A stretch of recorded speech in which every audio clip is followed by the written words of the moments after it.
Remue ménage. Remue ménage.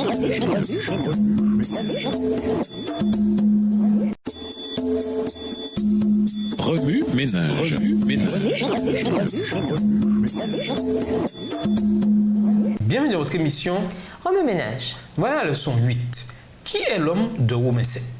Mais maintenant, nous sommes libérés de la loi, car nous sommes morts à ceux qui nous retenaient prisonniers. Nous pouvons donc servir Dieu d'une façon nouvelle, sous l'autorité de l'Esprit Saint, et non plus à la façon ancienne, sous l'autorité de la loi écrite. Romains 7, verset 6. Qui était l'homme de Romains le chapitre 7? Paul? Et si oui, avant ou après sa conversion? Tout compte fait, l'important, c'est la lumière qui se dégage de ses paroles. Foi ou richesse? Lisons Apocalypse 14, verset 6. Apocalypse 14, verset 6. Je vis un autre ange qui volait par le milieu du ciel, ayant un évangile éternel pour l'annoncer aux habitants de la terre, à toute nation, à toute tribu, à toute langue et à tout peuple. Les nombreuses paraboles du Christ nous révèlent comment Dieu s'y prend pour nous sauver. Nous qui avons pris une mauvaise direction ou qui sommes désespérément perdus. Ni la brebis égarée, Luc 15, verset 3 à 7, ni la pièce perdue, Luc 15, verset 8 à 10, ne pouvaient se retrouver elles-mêmes.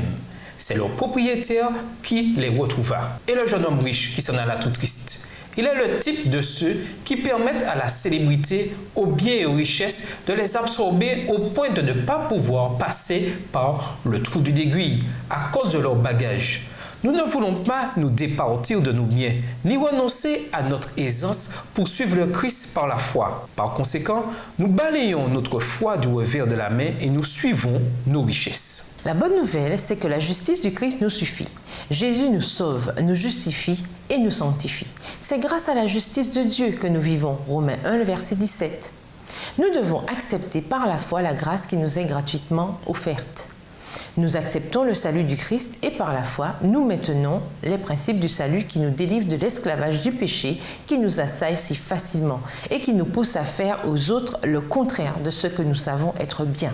Tout comme l'apôtre Paul et d'autres personnages de la Bible l'ont fait, les chercheurs de la vérité comme Martin Luther, Huss, Jérôme, Calvin et d'autres réformateurs du Moyen-Âge et de l'époque de la Réforme en vinrent à comprendre que nous sommes sauvés du péché et de la mort par les mérites de Jésus-Christ. Nous devons nous aussi comprendre que nous sommes sauvés par la foi en celui qui est mort pour que nous ayons la vie éternelle.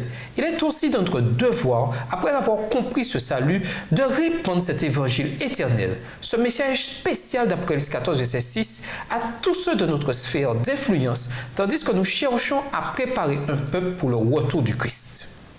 Nous croyons que les Saintes Écritures sont le fondement de notre foi et la révélation inspirée de Dieu à l'homme et que le salut en Christ s'obtient par la grâce seule au moyen de la foi en son sang répandu sur la croix. Un vieux cantique dit « Je ne ferai rien pour sauver mon âme, car seul mon Sauveur l'a fait. Mais je travaillerai comme n'importe quel esclave, parce que je suis aimé par le cher Fils de Dieu. » Tandis que nous étudions la leçon de cette semaine, puissions-nous contempler le Christ de la croix, celui qui nous couvre de sa justice et par qui nous nous tenons parfaits devant Dieu, pardonnés de nos péchés, assurés de notre salut, sauvés de la mort, soutenus par sa droite puissante et sauvés par la foi. Au revoir Et à demain si Dieu veut. Remue ménage. Remue ménage.